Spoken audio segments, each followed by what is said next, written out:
There is an ancient story of a man who lived his entire life inside a circle drawn in the dirt. Each morning, he would wake, gather his belongings, and go about his day, careful never to step beyond the line. To him, this circle was safety. Beyond it, chaos, uncertainty, the unknown. He told himself, "One day I will leave this circle. One day when I am ready." Years passed. He grew old, his dreams fading like echoes in the wind. And when his final day came, he realized it was never the line that trapped him. It was the fear of what lay beyond it. Most people live their entire lives inside that circle. They dream of change. They speak of it in hushed tones, imagining the life they could have, the person they could become. Yet when the moment comes to step across the line, to venture into the wild unknown, they retreat, back to the familiar, back to the predictable patterns of yesterday. Why? Because true change is not romantic. It is uncomfortable, chaotic, and often terrifying.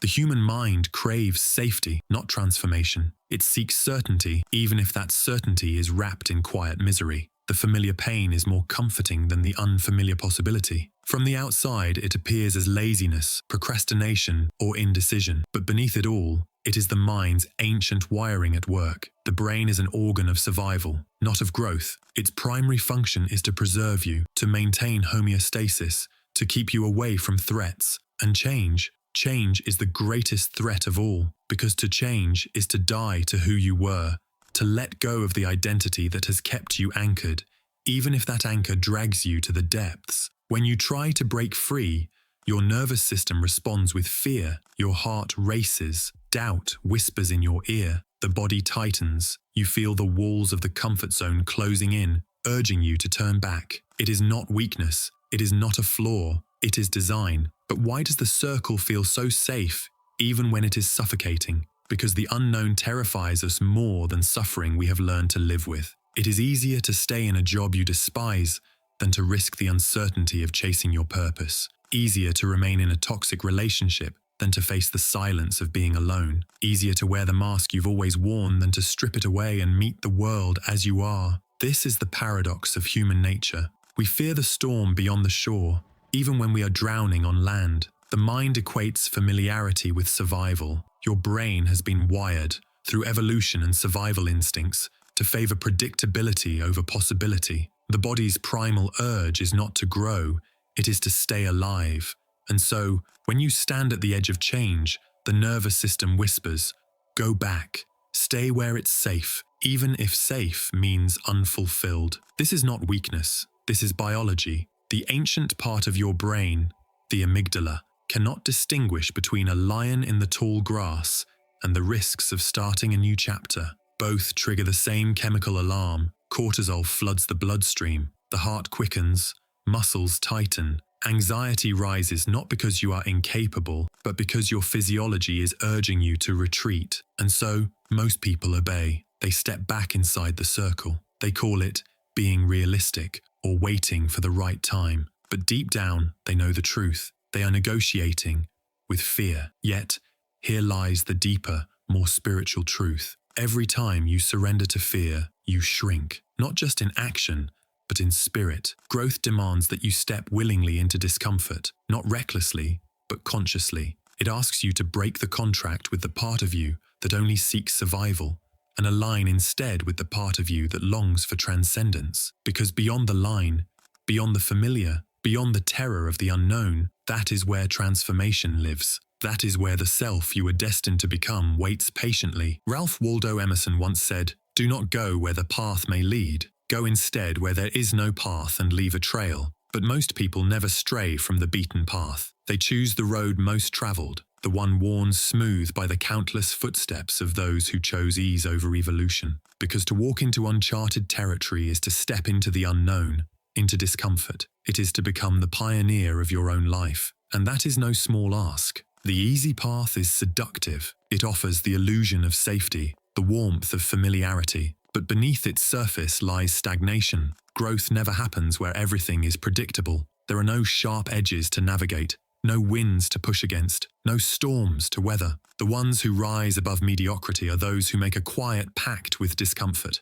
They are the ones who walk willingly into the wilderness, where nothing is certain, and yet everything is possible. Consider Colonel Harland Sanders, a man most would have labelled a failure long before history knew his name. By the time he found success, he was in his 60s, an age where many have already surrendered to fate. He had lost jobs, weathered bankruptcy, and even lived from the back of his car. Yet while others folded under rejection, he persisted. He knocked on door after door, pitching his now famous recipe. 1,009 rejections. Most would have accepted defeat long before that. But grit, the quiet, stubborn refusal to surrender, is what carried him through. Angela Duckworth, a psychologist who has studied grit extensively, found that perseverance outstrips talent and intelligence in determining long-term success. Grit is the rare ability to endure failure, discomfort, and setbacks without allowing them to define you. Yet most people trade grit for the fleeting comfort of giving up. Why?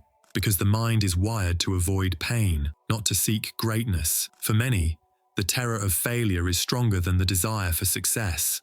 They ask themselves, what if I try and fail? What if they laugh at me? What if I waste years chasing something that breaks me? But failure is not the opposite of success. It is the soil from which success grows. Cognitive behavioral therapy has long taught us that the fear of failure is rooted in distorted thinking, mental traps like catastrophizing, where every setback is seen as the end, or all or nothing thinking, where anything less than perfection feels like ruin. But these are illusions, smoke and mirrors created by an anxious mind. Thomas Edison once said, "I have not failed. I've just found 10,000 ways that won't work." And that's what separates those who change from those who remain stuck. The former see every failure as a stepping stone, while the latter see it as a locked door. Michael Jordan, the embodiment of perseverance, once found himself cut from his high school basketball team. For many, such rejection would have been the final chapter, but he chose otherwise. He woke before dawn, every day, honing his craft while others slept. Later, when reflecting on his career, Jordan said, "I've failed over and over and over again in my life, and that is why I succeed." Failure is the teacher that few are willing to learn from. There is a deeper form of resistance that most never see. It lives not on the surface of life, but in the shadows, buried beneath pride, beneath addiction, beneath the subtle pull of the ego. Addiction is not just a dependency on substances, it is an attachment to anything that numbs the pain of being fully alive. Some are addicted to alcohol, others to validation, control, work, chaos, or distraction itself. And all addictions, at their core, are an attempt to escape the unbearable silence within. The modern world rewards these patterns. It seduces you into comfort with glowing screens, endless scrolling, and fleeting pleasures. Slowly, you lose your tolerance for stillness, your ability to be alone with your thoughts, and without realizing it, you trade your sovereignty for the next dopamine hit. Dopamine, the molecule of motivation, once designed to reward survival behaviors, becomes a ruthless captor when hijacked. The brain is no longer satisfied with small wins or meaningful effort. It craves shortcuts, quick relief. But what begins as temporary pleasure soon mutates into spiritual erosion. When the high fades, reality returns like a storm. The simple beauty of ordinary life, family, purpose, relationships, feels hollow. Because compared to the intensity of the addiction, the ordinary seems unbearable. And so the whispers begin. "I don't have a problem. This is just how I cope. I'll stop when things calm down." But beneath the layers of denial, a quiet truth pulses. The cage is self-made. Take Robert Downey Jr., once the poster child of self-destruction in Hollywood. Multiple arrests, lost roles, public humiliation. The world watched him spiral, convinced he was beyond saving, and yet somehow, through grit, self-awareness, and surrender, he clawed his way back, not just to sobriety, but to one of the most extraordinary second acts in cinematic history. But why was his story an outlier? Because most people never confront the true battle. It isn't about quitting the habit, it's about breaking the contract with the egoic self that depends on that habit for survival. Downey wasn't just fighting addiction to substances, he was severing ties with the false identity he clung to in the chaos, and few ever make that cut. Think of Viktor Frankl, the renowned psychiatrist who survived the horrors of Auschwitz. He observed people stripped of everything, possessions, family, dignity, yet some still clung to an inner freedom, while others collapsed internally. Frankl wrote, Between stimulus and response, there is a space. In that space is our power to choose our response. In our response lies our growth and our freedom. Addiction, whether to substances or to patterns, shrinks that space to nothing. It removes choice. It enslaves. The addict no longer responds. They react, automatically, desperately. But Frankl's wisdom teaches us this. Freedom is not the absence of hardship. It is the refusal to be defined by it. Addiction thrives in spiritual starvation. It is the avoidance of inner truth, the refusal to sit in the discomfort of self-awareness. This is why people remain stuck in toxic patterns for years, decades, or even lifetimes. Not because change is impossible, but because denial is easier than awakening. True change is not simply abstinence. It is the death of who you were and the painful birth of who you were always meant to be. To escape the invisible cage is to stop negotiating with lies, to stop bargaining with fear. It is to stand in front of the mirror, naked of illusion, and finally whisper, "I am the problem and I am the solution." But few make it this far, not because they are weak, but because they are still prisoners of their comfort zone, even when that comfort looks like suffering. There is a hidden tragedy in all of this. Every time we resist change, whether through fear of failure or clinging to destructive comforts, we are not just avoiding growth, we are rejecting transformation at the level of the soul. To change is to face the mirror without flinching, to stare into the chaos and uncertainty of your life and say, "I will not be ruled by fear, by comfort, or by habit." Neuroplasticity shows that the brain can be rewired at any age, yet few ever take the leap. Not because they can't, but because the cost feels too high. The cost of leaving behind who they think they are. But ask yourself, what is more terrifying, failing and rising again, or living a life where you never dared to rise at all? Some people never change, not because they cannot, but because they refuse to look in the mirror. They wear masks crafted from ego and denial, projecting blame onto the world around them. Their story is always the same. It's not me, it's them. It's the system. It's bad luck. It's how I've always been. This is why true transformation is so rare, because to change is to take responsibility for your own shadow.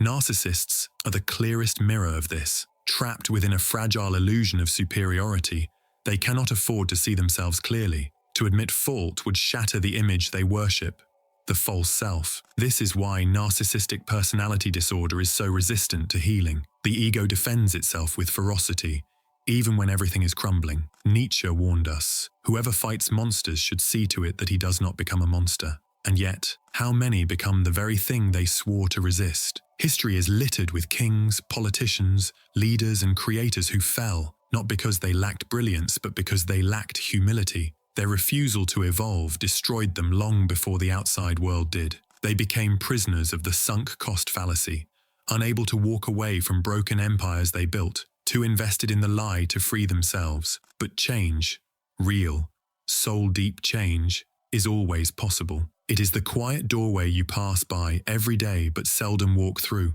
It asks nothing grand at first, just awareness, just truth. The sages and mystics have whispered it across centuries. Freedom begins with seeing things as they are, not as you wish them to be. And this is where psychology meets spirituality. The brain, with all its wires and reflexes, will try to protect you with old stories. I can't change. It's too late. I am who I am. But the truth is simpler and more terrifying. You are who you choose to be moment by moment. Henry Ford once said, "Whether you think you can or you think you can't, you're right." Your beliefs become your compass, shaping not just what you attempt, but how you interpret reality itself. The mind can be the master or the servant, the prison or the key. Small steps, repeated with intention, create seismic shifts. Aristotle knew this when he said, "We are what we repeatedly do." Excellence, then, is not an act, but a habit. Spiritual teachers call it the path of discipline, an invisible thread pulling you through discomfort, through resistance,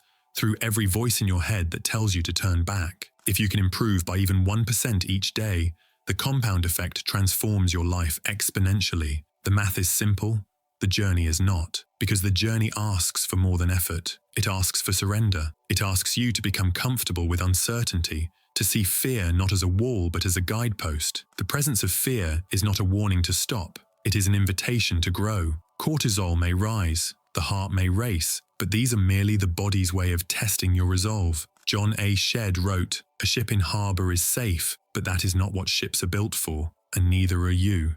Growth means leaving the harbour, the safe shores of your habits, your limiting beliefs, and your excuses. It means seeking out the winds of uncertainty and allowing them to shape you. The people you surround yourself with, they are either anchors or wings. As Jim Rohn wisely put it, you are the average of the 5 people you spend the most time with. Choose wisely, because no one climbs alone, and no one drifts alone either. At some point, you will stand at a silent crossroads. One path is worn smooth, the path of comfort, fear, and sameness. The other is rugged, cloaked in mystery and struggle. It is steep, dark at first, and full of discomfort. But beyond that discomfort, clarity, strength, peace, the quiet knowing that you are no longer a prisoner of the circle, but the creator of your own horizon. Here lies the greatest paradox. The unknown you fear is the only place where your true self lives. The clock is ticking, not in fear, but in truth. So, the question stands, will you drift endlessly in familiar waters, waiting for life to change you? Or will you become the one who changes life itself? The hero's journey does not call to the faint of heart. It whispers to those willing to burn down the old to give birth to the new, to those ready to die to who they were in order to become who they were meant to be. And in that quiet decision, in that step beyond the circle, you will find a power no comfort zone can ever offer you. Freedom. The only question is, will you claim it or will you turn back?